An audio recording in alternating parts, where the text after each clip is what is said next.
The child was dead. I know that because I saw her myself.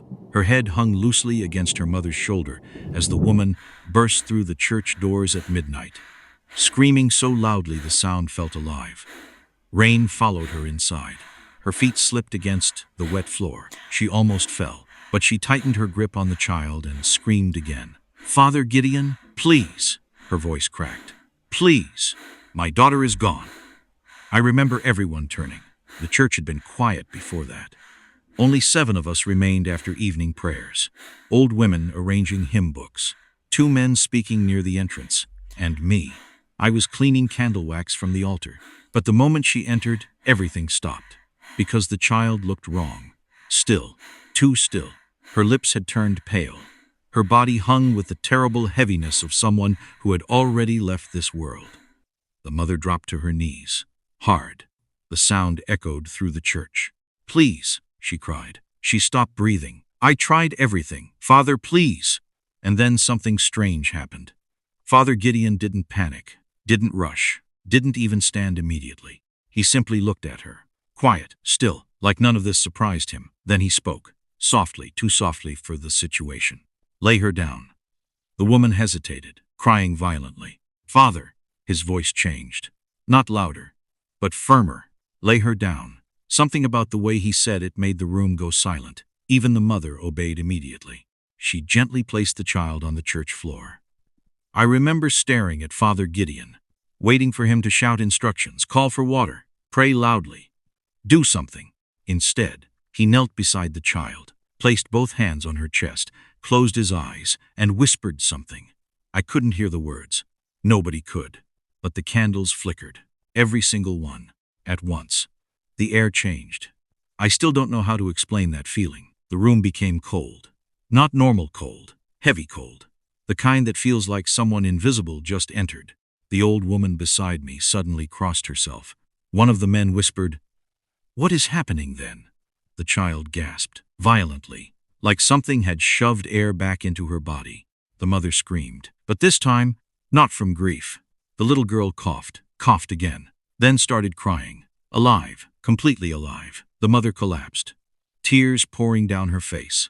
"She's breathing." She grabbed Father Gideon's hand. "Father, Father, God bless you." Someone began crying. Someone else shouted, "It's a miracle." Within seconds, everyone in the church had fallen to their knees, praying, weeping, praising God. But I wasn't looking at them anymore. I was looking at something else, something nobody seemed to notice. Under the altar, a dark stain was spreading across the wood. Slowly, quietly, like liquid. I squinted, my stomach tightened. It looked like blood, fresh blood.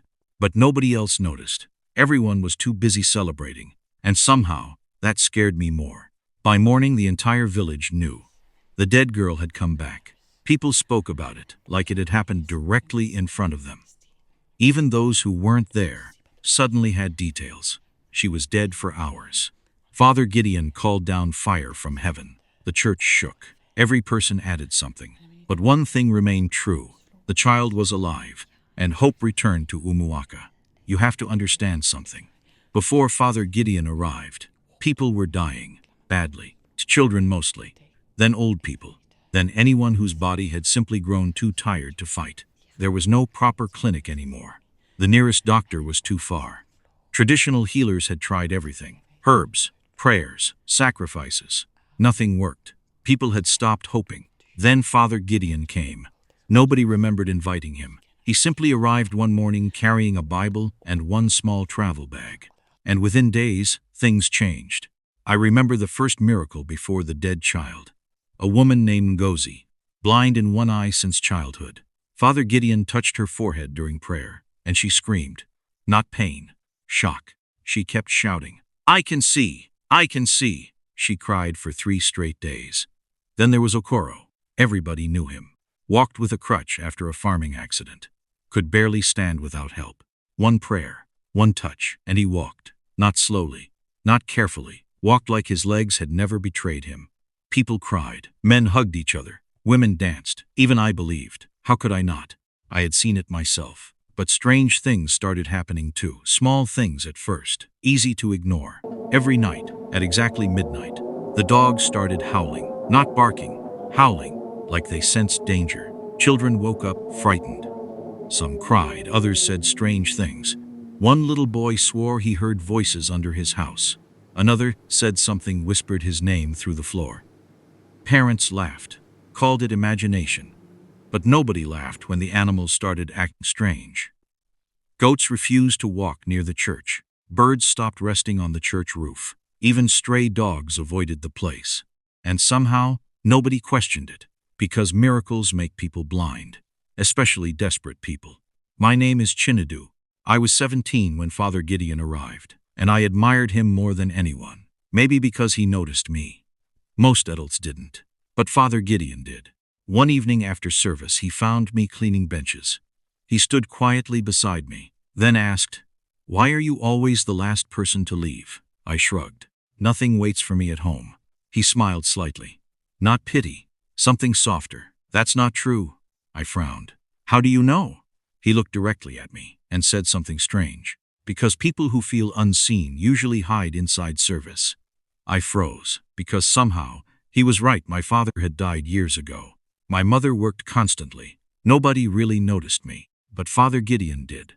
From that day, I started helping him, cleaning, arranging hymn books, lighting candles. He trusted me quickly, too quickly. Sometimes late at night we talked after service, and honestly, those were some of the happiest moments of my life. One evening he asked me, "Do you believe God still performs miracles?" I answered quickly. "Yes," he smiled. "Good." Then his expression changed slightly. "But remember something." I looked at him. He said quietly, "Every miracle costs something." I laughed nervously. "Like faith?" He looked at me for a little too long, then said softly, "Something like that." I didn't understand what he meant. Not then. But later, those words would haunt me. Then people started disappearing. At first, nobody connected it. Mama Uche vanished on market day. People assumed robbers attacked her. Then Obina disappeared walking home from his farm. Search parties looked for days. Nothing. Then 2 children vanished. Broad daylight. Gone, no trace. Fear spread through Umuaka. People stopped walking alone. Mothers pulled children indoors before sunset. But strange enough, the miracles increased. After Mama Uche vanished, a dying boy recovered. After Obina disappeared, a cripple walked. After the children vanished, 3 people were healed in one Sunday service. I noticed, but I ignored it. Until the night everything changed. I stayed late cleaning the church. Father Gideon had already gone to his room, or so I thought. The church was quiet.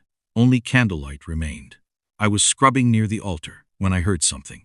A sound, low, soft, like whispering. I looked around. Nobody. Then I realized it wasn't above me.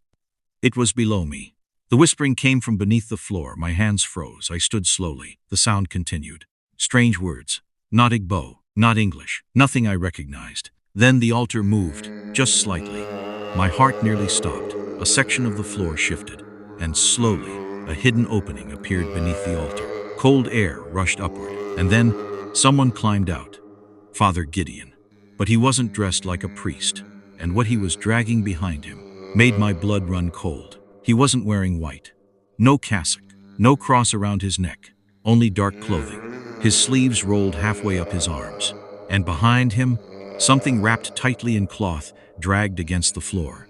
Human-shaped, heavy. Still, my chest tightened. I ducked behind the last row of benches before he could see me. The church suddenly felt smaller.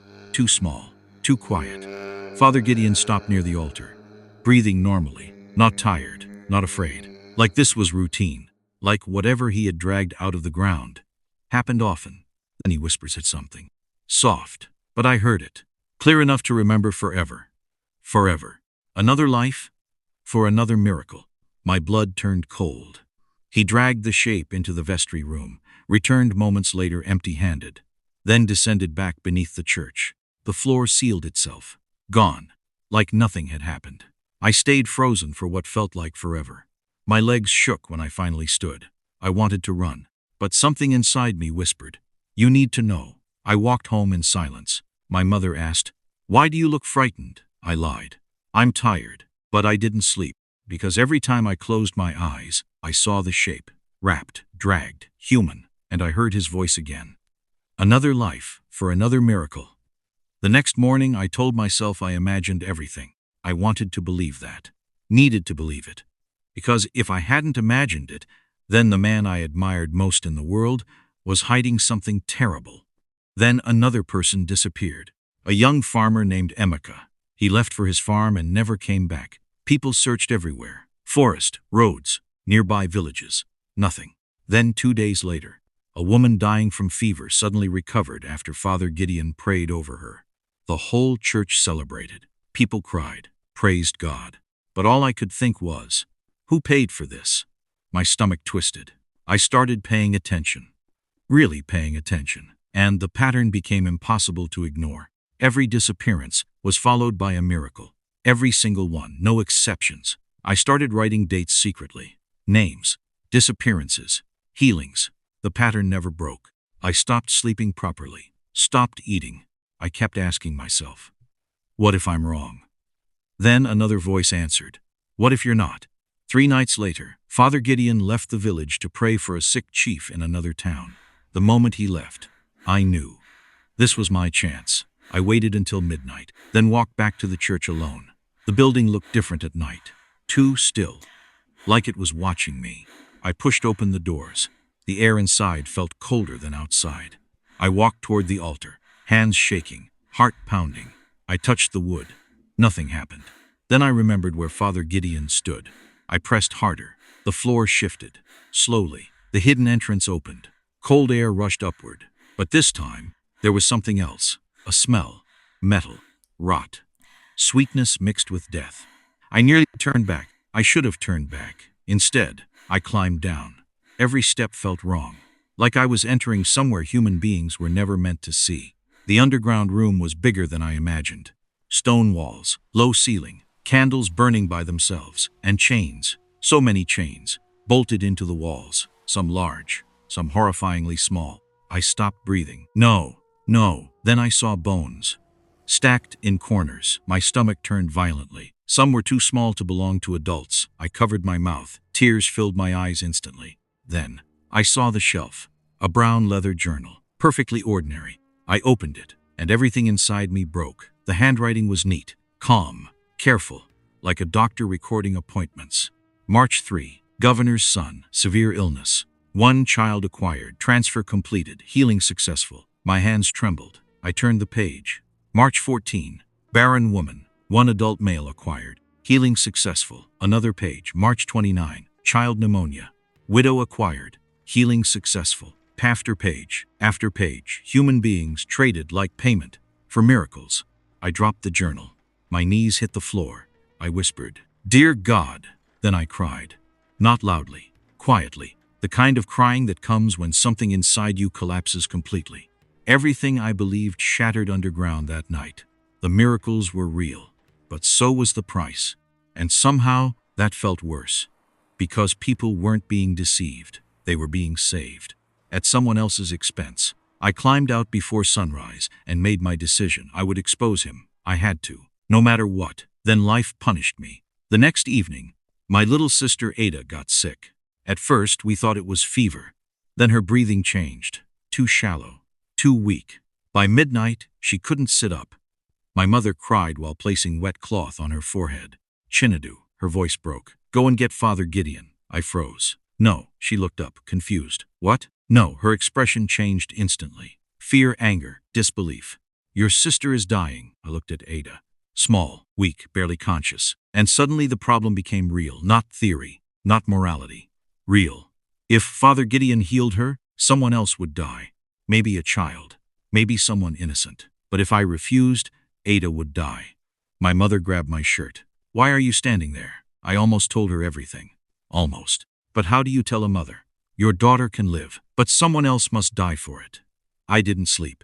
At dawn, I gave in.